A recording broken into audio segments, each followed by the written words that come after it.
جہنم رسید ہوا، جہنم کا لفظ موجود ہے، جہنم رسید ہوا. یہ شاہ عبدالحق صاحب نے لکھا. علامہ ابن حجر اسقلانی کا حوالہ کل بھی پیش کیا تھا. یہاں پر میں امام زاہبی کا ایک حوالہ پیش کرتا ہوں. امام زاہبی جن کا منصب ایک یہاں پر کنفیوژن اور شک پیدا کیا جاتا ہے کہ یہ تاریخ کی بات ہے. تاریخ تو رتب و یابس کا مجموعہ ہوتا ہے، ملی جلی باتیں ہوتی ہیں. اب کسی نے یزید کے بغض میں کوئی بات کر دی ہوگی، لہٰذا یہ سارے سلسلے. لیکن یہ وہ شخصیات جو میں نے آپ کی خدمت میں ذکر کر رہا ہوں کہ تاریخ ان کی تحقیق کے بغیر معتبر نہیں ہوتی. واہ واہ واہ واہ. یہ تحقیق اور تنقیح اور درجہ امامت پر لوگ پہنچے ہوئے حضرات ہیں. حضرت شمس الدین ذہبی رحمۃ اللہ علیہ نے سیر اعلام النبلاء میں اور میزان الاعتدال میں فرمایا کہ 40 سال عمر انسان کے لیے بڑی معتبر ہوتی ہے اور اللہ کی جانب سے باعث رحمت ہوتی ہے. فرمایا ولم یکمل 40. یزید اتنا بڑا خبیث تھا کہ خدا نے اس کو 40 سال کی عمر بھی عطا فرمائی. 38 سال. فرمایا ولم یبارک فی عمرہ، اللہ نے اس کی عمر سے برکت اٹھا لی تھی. کانا خبیثا ناصبا جلفن. فرمایا وہ بدبخت تھا، اہل بیت کا دشمن تھا اور وہ غدار تھا.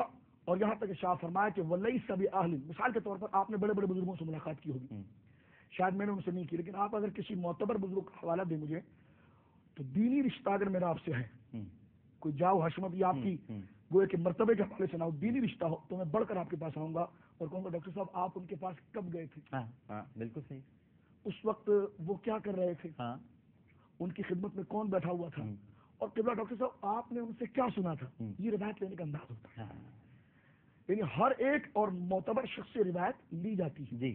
میں پوچھتا ہوں آپ اگر اپنے دور میں کسی اللہ کے ولی، کسی نیک صالح شخص، کسی عالم سے اگر ملاقات کریں تو لوگ تو تانتا باندھ کر آپ کے پاس آئیں کہ ان کی زیارت ہم نہ کر سکے. آپ ارشاد فرمائے وہ کیا سنا آپ نے ان سے؟ تو جو دور صحابہ پا رہا ہو، میں یہ بتانا چاہ رہا ہوں، جو دور صحابہ پا رہا ہو تو لوگ یہ نہ پوچھے کہ یزید نے بھی کوئی روایت کی ہے. یزید کے والد تو حضرت امیر معاویہ صحابی رسول ہے، اپنے والد سے کوئی روایت کی ہے انہی سے کر لیتا. تو علامہ ابن حجر اسقلانی جلال میں لکھتے ہیں کہ لیس بأہل ان یروى عنہ. اس خبیث کی اوقات ہی نہیں تھی کہ اس کے ناپاک منہ سے رسول اللہ کا قول ہوا. سبحان اللہ سبحان اللہ. تو میں یہ بتانا چاہ رہا ہوں یہ وہ سارے سلسلے یزید کے حوالے سے. اور محرمات کی بات بھی میں نے کر دی آپ کے سامنے، یہ اس نے کیا. امام متکلمین علامہ سعد الدین تفتزانی رحمۃ اللہ علیہ شرح عقائد، ابھی علامہ ڈاکٹر کوکب نورانی صاحب بڑے خوبصورت انداز میں حوالہ دے رہے تھے. آپ نے الکامل کا حوالہ دیا. جی ٹھیک ہے نا، الکامل کا حوالہ دیا کہ یزید کے بارے میں یہ ہے. لیکن الکامل کے حوالوں کے ساتھ وہ بڑا مضبوط حوالہ آپ نے پیش کیا. میں اس میں مزید ایک اضافہ کرتے ہوئے ارشاد عرض کرنا چاہوں گا کہ علامہ سعد الدین تفتزانی رحمۃ اللہ علیہ جن کی معتبر کتاب شرح عقائد، شرح عقائد کے اندر آپ نے یہ بات لکھی ہے کہ یزید پر خدا کی لعنت ہو، اس کے معاونین پر لعنت ہو اور ان کے انصار پر لعنت ہو. علامہ سید محمود آلوسی اس کی لعنت کے قائل. یہ پورا سلسلہ جو پورا پروگرام اس پہ گزر جائے گا کہ جناب یہ اس کی مذمت اور اس کے معاملات کے حوالے سے. میں یہاں پر یہ عرض کرنا چاہ رہا ہوں یزید کے حوالے سے حدیث قسطنطنیہ. جی قبلہ ڈاکٹر صاحب نے اس پر بڑا تفصیلی خطاب فرمایا اور بہت پیارے اور اللہ کو. لیکن آپ کی بات جو ہے نا وہ پھر کچھ اور ہی ہے. ذرا میں حضور سے اس میں یہ اپنا حصہ ملانا چاہوں گا امام علی مقام رضی اللہ تعالیٰ عنہ وارضاہ عنہ کے ایک حوالے سے. ناسبیت کا ایک میں آپ کو کام بتاؤں. ناسبی یہ کرتے ہیں کہ حضرت امام حسین کے اس منصب پر حملہ کرنا چاہتے ہیں جہاں سے ان کے مرتبے کا سب سے بڑا تحفظ ہوتا ہے، اور کچھ غلطی میں اور آپ بھی کر جاتے ہیں. ہم بینر پہ لکھتے ہیں نواسہ رسول، سبیل پہ لکھتے ہیں نواسہ رسول، تقریر میں کہتے ہیں نواسہ رسول. یہ بہت بڑا وصف ہے، لیکن ایک اس سے عظیم وصف جو اس میں مزید چار چاند لگاتا ہے وہ صحابی رسول. ہم یہ نہیں لکھتے، یہ آپ نے لکھنا ہے. اور میں ناظرین سے کہوں گا سیدنا امام علی مقام اور امام حسن کا جب ذکر کریں تو صحابیت کا ذکر، میں نے صحابی کی پوری تحقیق پیش کی تھی، تدریب الراوی سے، تقریب الناوی سے، فتح المغیث سے اور مصطلحات الحدیث کی تمام کتابوں سے. آپ کہیں گے جی اس کی کیوں ضرورت ہے؟ میں کہوں گا سیدنا صدیق اکبر کے فیصلے جو کیے انہوں نے وہ غلط ہے. کہا جی ٹھیک نہیں، غلط نہیں ہے، بالکل ٹھیک ہے. میں نے کہا کیوں ٹھیک ہے؟ کہا صحابی ہے. تو میں نے کہا حسین کا بھی فیصلہ غلط نہیں، وہ بھی صحابی. اگر ابو بکر صدیق رضی اللہ تعالیٰ کے فیصلے معتبر ہیں کیونکہ ان کے سر پر صحابیت کا تاج ہے، فاروق اعظم کے کیے ہوئے فیصلے اگر معتبر ہیں اور درست ہیں اور صائب ہیں اس کے خلاف بات نہیں کی جا سکتی، اس لیے کہ وہ صحابی ہیں.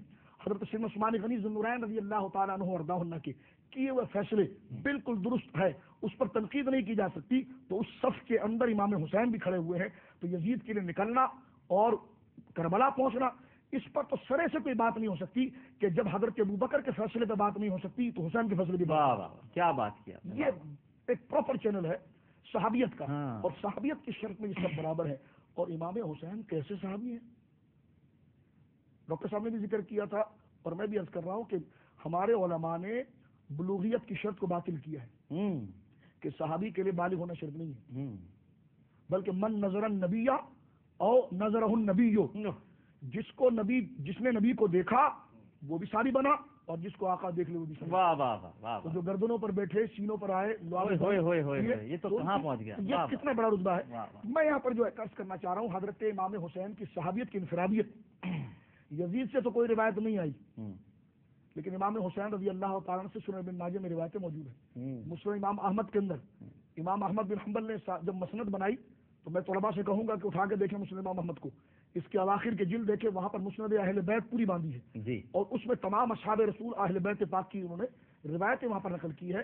حضرت بریک پہ تو نہیں جانا؟ نہیں جی میں بریک نہیں. حضرت امام حسین رضی اللہ تعالیٰ عنہ کی انفرادیت صحابیت میں کیا ہے سنیے آپ. ہمارے علماء نے صحابی کی تعریف میں 3-4 اشکال پیدا کیے، لیکن اجماعی موقف آگے ہے.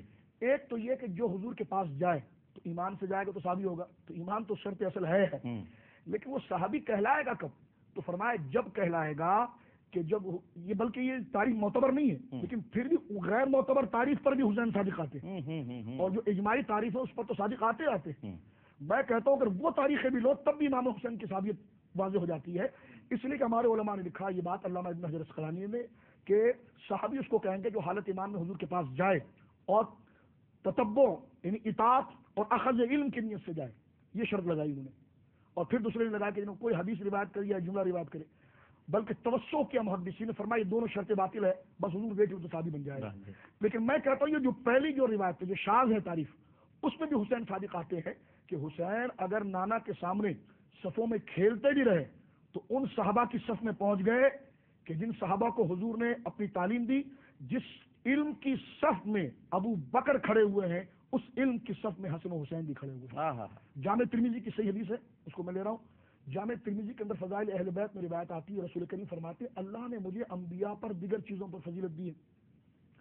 تو اللہ رب العالمین نے ہر نبی کو اس کی مشاورت کے لیے، اس کی علمی تشریفی کے لیے، اس کے علم کو آگے پھیلانے کے لیے جید عقل سلیم رکھنے والے اور جدت فکری رکھنے والے فطرتی علماء کا شعبہ ایک ان کے ساتھ دیا ہے جو اس کے نجیب اور رقیب ہوتے ہیں. فرما ہر نبی کو اللہ نے 4 دیے، مجھے 14 دیے ہیں. حضرت مولا علی سے روایت ہے، مولا کائنات پوچھتے حضور کون؟ فرما پہلے میں، بعد میں یہ 2 میرے بیٹے. میں اب دیکھیں کتنا بڑا رتبہ دیا جا رہا ہے. 2 بیٹے، یہ 2 بیٹے. پھر کون؟ ابو بکر، عمر، عثمان، عبداللہ بن مسعود، ابو ذر غفاری، حضرت جعفر ابی طالب، علی تو یہ 14 صحابہ کے نام لیے ہیں، جس میں سے اپنا نام اور حسنین کریمین کا نام پہلے لیا. شاہ عبد الحق محدث دہلوی کی بڑی معتبر شرح ہے اشیۃ العلماء. اشیۃ العلماء اس کے تحت انہوں نے لکھا، فرمایا یہ جو 14 گنائے گئے نا ان جیسا روئے زمین پر کوئی ہو ہی نہیں سکتا. تو میں یہ کہنا چاہتا ہوں ناظرین سے کہ یزید کے مسئلے کو سمجھنے کے لیے اور اس کی پسپائی، اس کی غلاظت کو گویا کہ واضح کرنے کے حوالے سے یہ موقف ہمیشہ مضبوطی کے طور پر رکھیں کہ حضرت امام حسین صحابی ہیں اور صحابی کا کیا ہوا فیصلہ حد سے تنقید نہیں ہو سکتا. کیوں؟ اس کے سر پر ایک تاج ہوتا ہے جس پر لکھا ہوتا ہے کلہم عدول، یہ ہمیشہ عادل ہے، چاہے میدان میں ہو یا بازار میں ہو یا کربلا کے میدان میں. واہ واہ واہ واہ واہ واہ. پھر انشاءاللہ حدیث قسم تنیہ کے حوالے سے میں بھی آپ کو اس پر رحمت دیتا ہوں. یہ تمہید میں نے اس لیے باندھی ہے معذرت کے ساتھ. نہیں بہت اچھی آپ کہ ہمارے ناظرین جو ہے بڑے سادہ لوگ، لیکن جدید علماء آتے ہیں گزارشات اپنی ارشادات پیش کرتے ہیں. میں فقیر آدمی صرف اس لیے اس بات کو عرض کر رہا تھا کہ ہمارے ساتھ کچھ طلباء ہوتے ہیں اور وہ چاہتے ہیں کہ کس اصول کے تحت کیوں امام حسین کو کیوں قبول کریں اور دنیا کیوں دیوانی ہو جا رہی ہے اور یزید کو کیوں حیثیت نہیں دے رہے ہیں. اس کی وجہ یہ ہے کہ حسین کا مرتبہ تو اتنا بلند ہے کہ حضرت امیر معاویہ بھی ان کا مقابلہ نہیں کر سکتے. تو جب والد صحابی ہو کر مقابلہ نہیں کر سکتا تو یہ ظالم ہے، فاسق ہے، فاجر ہے، لعنتی ہے، کافروں سے گزرا ہوا ہے. تو یہ حضرت امام حسین سے اس کا کیا مقابلہ؟ کیا بات ہے. واہ واہ.